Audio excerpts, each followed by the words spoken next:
was a famous trumpet man from out Chicago way. He had a boogie style that no one else could play. He was the top man at his craft. But then his number came up and he was gone with the draft. He's in the army now, a-blowin' reveille. He's the boogie-woogie bugle boy of Company B. They made him blow a bugle for his Uncle Sam. In an earlier iMovie, I said that we did not go through Crailsheim as Dad did as part of Task Force Rodwell, and so I didn't have any pictures. Well, I was mistaken. We did go through Crailsheim, and we do have pictures, I'm glad to say, tracing Dad's steps as he battled through that city. Here is Dad's own account of that event after they left Schnelldorf as part of Task Force Rodwell. April 20th, I left the rest of the company and journeyed to Schnelldorf to join Task Force Rodwell. This task force consisted of motorizing a battalion of the 12th Infantry Regiment and support elements to use as a spearhead. I was radio operator in the Colonel's half-track, Colonel R.H. Chance. We were not to rejoin our complete outfit until we reached the Danube. From this time on, until the war ended, I didn't sleep twice in the same place and in fact slept very little at all. The task force fought through Crailsheim and on southward, aiming at the fair-sized city of Aalen. The record I was trying to keep of my travels is very sparse during this period to the end of the war because we moved so fast and so often.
They had to fight their way through the city. It's a pretty good sized city. As you can see, most of the buildings are new. Yeah. So the fighting apparently brought a lot of damage in Crailsheim, so buildings are modern, not of old-timey vintage, although you can see the church steeples that go back, way back, right over the top of that car. Crailsheim fought his way through here during the third week of April. And another pretty sharp series of fights southwest of Munich in the suburbs of that city. By and large, the German soldiers, as they retreated or fled, would stop and fight, at least half-heartedly, but largely knew that the war was over and quickly drawing to an end. And the Americans could tell from their demeanor and the way they would surrender in such large numbers that the American soldiers hardly had time to process them. One of the first stops on this southwesterly drive into the German heartland of Bavaria occurred at a little town called Wasserrofingen. Here Dad had a quite fascinating encounter, as well as had an opportunity to write a very reflective and poignant letter back home to Mom. I'll let Dad tell the story in his own words from his World War II Memoirs, Volume 2. One place I recall fairly vividly, Wasserrofingen, a small town just north of Aalen. We arrived in Wasserrofingen right on the heels of the departing Krauts, and even before the townspeople had taken in the Nazi streamers and flags. You can see a sampling of some of the items that I liberated while in this particular area in these pictures.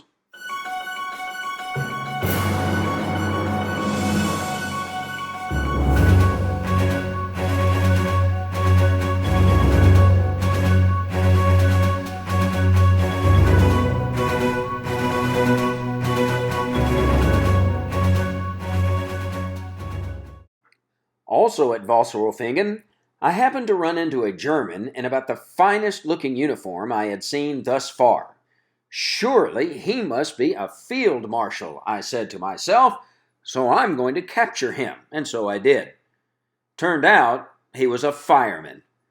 I made him give me the sleeve patch off his uniform, and you can see it here in this picture. Also at Wasserolfingen, there was a schoolhouse where I spent the night, which was worthy of notice. I quote from my letter to Eleanor, written April 23rd. Here it is. What part of last night I slept, it was in a fairly large schoolhouse, quite a substantial building and handsomely furnished. It had evidently been used recently as a barracks for German soldiers because all the desks were piled in the hallways and double-decker bunks installed in the rooms. It gives one quite an insight into the German mind to look at the murals on the walls. These walls were decorated with pictures of brutal-looking German soldiers in various poses. There are two which are particularly striking. One depicts a soldier saying farewell to his wife. He holds her in one arm, and while his other hand firmly clutches a rifle. He is gazing off into the distance with feet spread apart in the manner of one who thinks to conquer the world. The other is that of a German standing over a kneeling man with one hand clutching the hair of the victim, while the other is a closed fist poised high above for a mighty blow. On the German's face is a murderous, contemptuous scowl. In the background are neat, orderly farms and houses characteristic of this land. Perhaps these two murals reflected the Nazi idea of education. Leave home, wife, possessions. Be brutal, ruthless, but orderly and obedient. Unfortunately, Wasserolfingen was one of the few towns where we were not able to identify for sure the building where Dad stayed. I sure would have loved to have found that schoolhouse. But due to the restrictions of time, we could not take what time we needed to look around the town and find it. This is an interesting memorial. It is a memorial to the German war dead. We found such memorials in virtually every German town we visited. It made me reflect on the appropriateness of memorializing one's dead, no matter what cause they fought for. Oh, that I wish we in America could understand that we can memorialize our sons and fathers and grandfathers and husbands and wives who fought valiantly on our behalf, even if that cause ultimately failed. The next stop on the 4th Infantry Division's drive into southeastern Bavaria took them to the small town of Gundelfingen. Here I let Dad's narrative tell the story. April 24th, 1945, we passed through Aalen and proceeded to Augenhausen. The next day, April 25th, we drove about 40 more miles to reach Gundelfingen, which was about 4 kilometers from the Danube River, deep in the heart of Bavaria. Here, I finally completed and mailed to Eleanor and Mother 2 homemade Mother's Day cards, which I had been working on for nearly 2 months. Here was what I inscribed to Eleanor as if it were being written by Sharon and newborn Ralph Jr. It's good to have a clean diaper when this one is damp, a tasty draught of milk when mealtime comes around, a cool, clean bed when the head begins to nod, a soothing voice when irritation frets, a reassuring presence when fears beset. All these things and more you give us, and the very best thing that ever happened to us was having you for our mother. Here is what I inscribed to my own mother.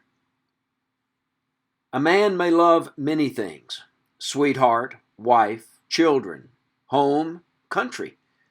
But in the heart of every true son there is enshrined a picture of his mother. None of these other things can take her place in that especially reserved spot, for his love for her is a different kind of love, but just as deep-seated and abiding. My wish, dearest Mom, is that next Mother's Day I will be able to tell you in person how very much I love you. Ralph.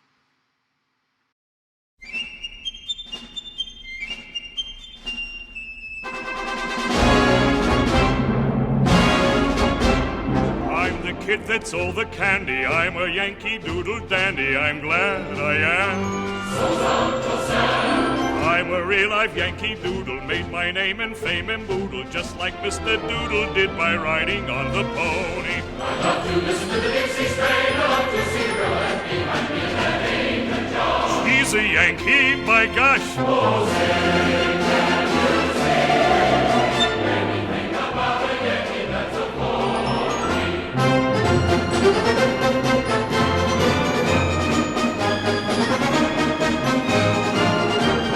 I'm a Yankee Doodle dandy, a Yankee Doodle do or die, a real...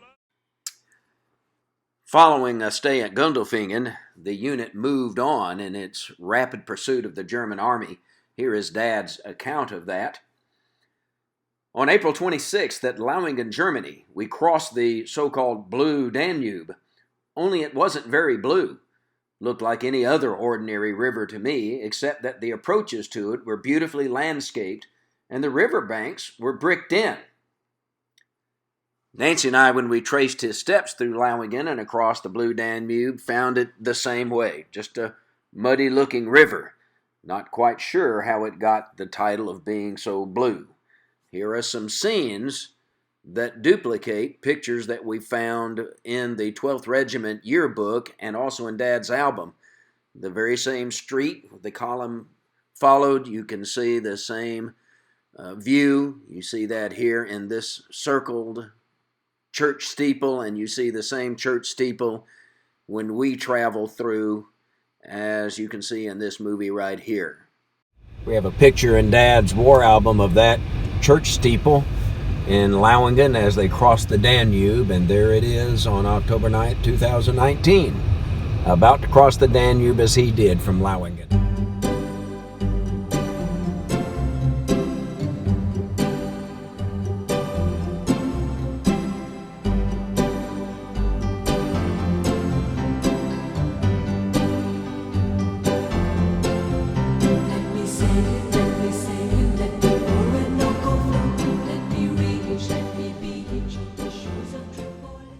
It was at this point that Dad's Task Force Rodwell, that had been on its own spearheading this drive southeastward into the Bavarian area of Germany, rejoined the main body of the 4th Infantry Division. What's it on? Here we're coming into Lauingen.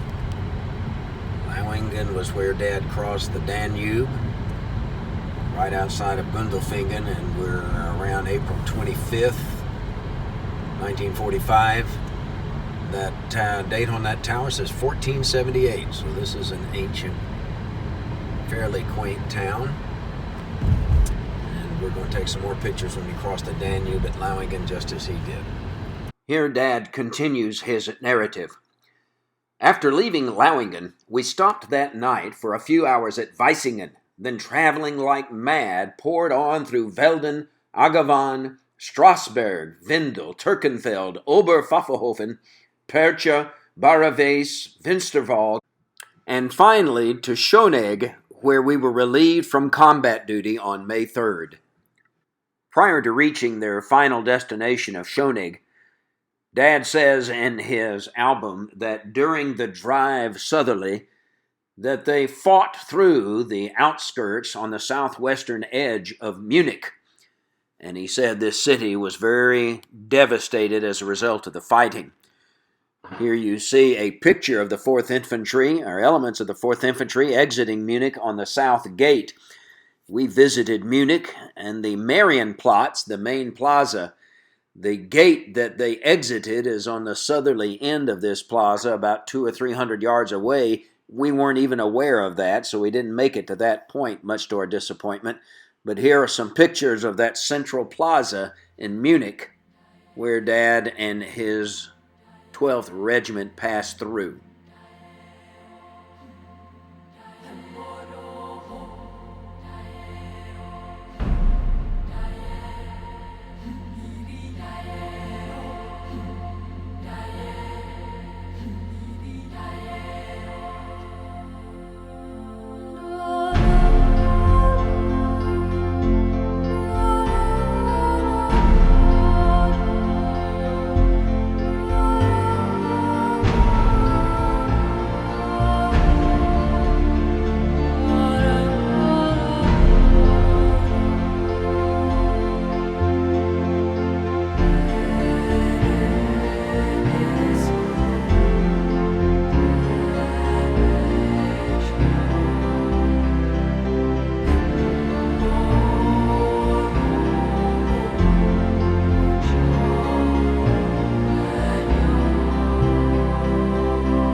are the pictures Dad included in his album of the Alps that were so typical of the ones that he saw, as well as the pictures that we took ourselves when we visited that area in 2019, though we veered off to the southwest in order to visit Cinderella's castle in Neuschwanstein.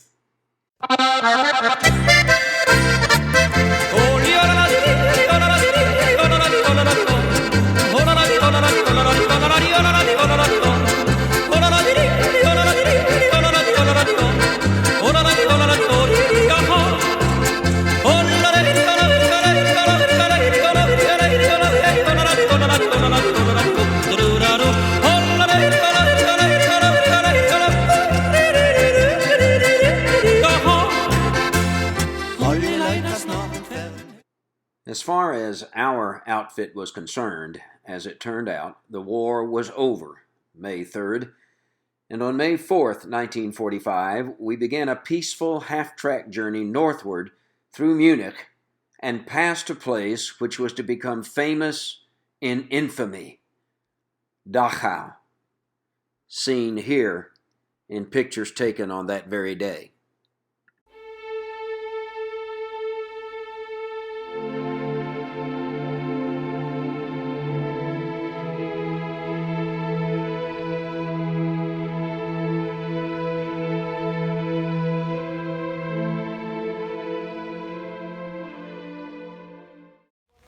We are now in the Dachau concentration camp. It's outside the town of Dachau. It was established in 1933, the first of the concentration camps Hitler established shortly after he was elected chancellor. There's the entrance gate. Over it says Arbeit macht frei, work sets you free.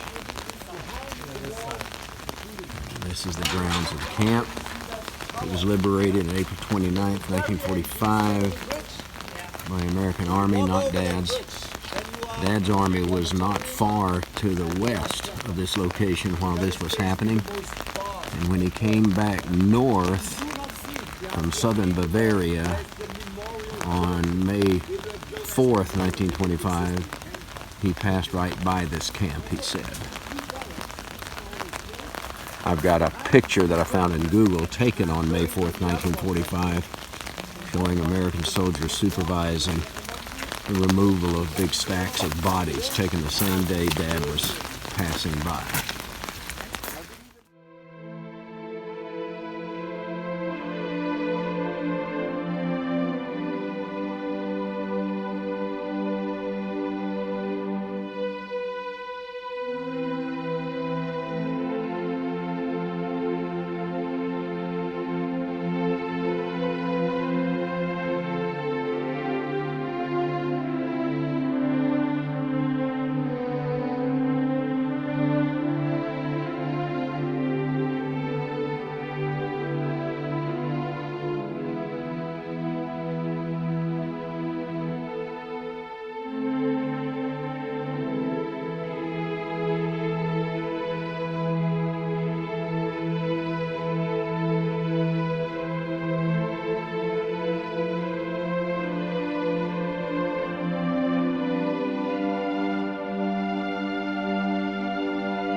after a pleasant stay of 2 weeks at Sulzbach-Rosenberg, on May 18, 1945, we moved to the area of Winsheim in the vicinity of Ansbach. We were now part of the Army of Occupation. We anticipated we would be here an extended period, but we were wrong. We had scarcely settled in Winsheim when the rumor floated around that one man from each company of the division was being chosen by lot to get a week's pass to the famed French Riviera in southern France on the Mediterranean. I gave the rumor little credence, thinking, what chance do I have? Well, I was the lucky choice. And so a group of battle-weary GIs set out from Winsheim on May 24, 1945, and made our way to the beautiful Riviera in Nice, France. Like they say, all good things must come to an end, and so on June 4th, 1945, we began our trip back to Winsheim, arriving there on June 7th.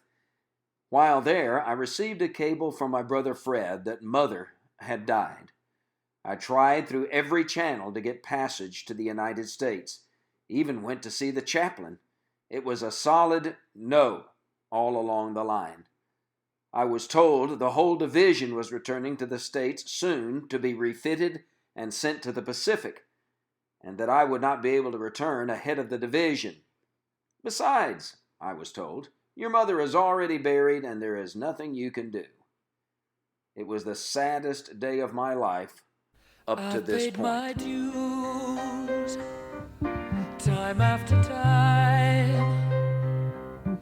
I've done my sentence, but committed no crime. And bad mistakes, I've made a few. I've had my share of sand kicked in my face, but I've come through. I need to go on. Standing in the outlying areas of Bad Winsheim. Dad wasn't actually in the town. We went through the town. It was really pretty. But they bivouacked. We got pictures from his album of the tents, and he and his buddies in various poses while they were bivouacked outside of Bad Winsheim. Probably an area much like this. We don't know that this is the exact area. It may have been some other side of the city. But this gives us a feel of what it looked like when he came through. The picture of Nunzio Yoka, we decided, was not in the town, but out in the countryside by a farm, maybe much like that one, though we don't know it was that one. Probably not. I've taken my bows and my curtain calls. You brought me fame and fortune and everything that goes with it. I thank you all. But it's been no bed of roses, no pleasure cruise. I consider it a challenge before the whole human race, and I ain't gonna lose.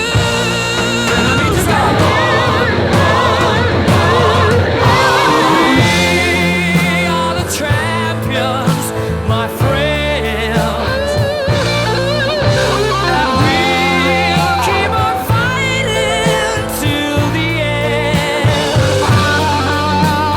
We are the champions. We are the champions. Dad notes in his album that it was, quote, a short occupational period for us. The official word soon came that the 4th Infantry Division was to be redeployed to the South Pacific Theater of Operations via the United States. Nobody liked this idea, least of all me. So, on June 9th, 1945, we moved out of Winsheim by truck convoy northward to a huge field in the vicinity of Bamberg, Germany.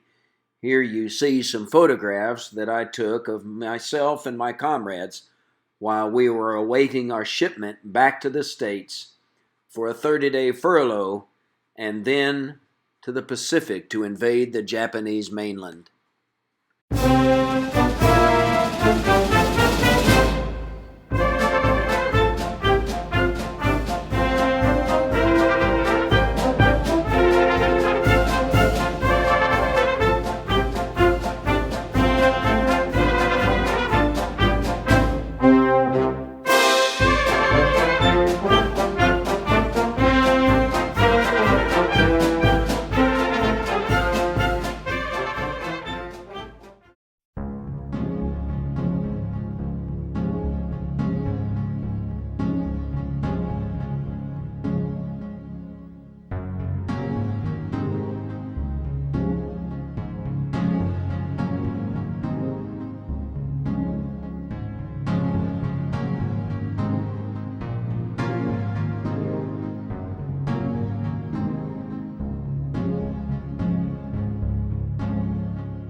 This is the Domplatz, or Cathedral Plaza in Bamberg, Germany. And this is the cathedral. It dates to 1237. A medieval cathedral built in 1237. These are the surrounding areas. It's just a broad cobblestone plaza with these Romanesque buildings on either side, all very old and ancient. And now we're going inside to see this cathedral.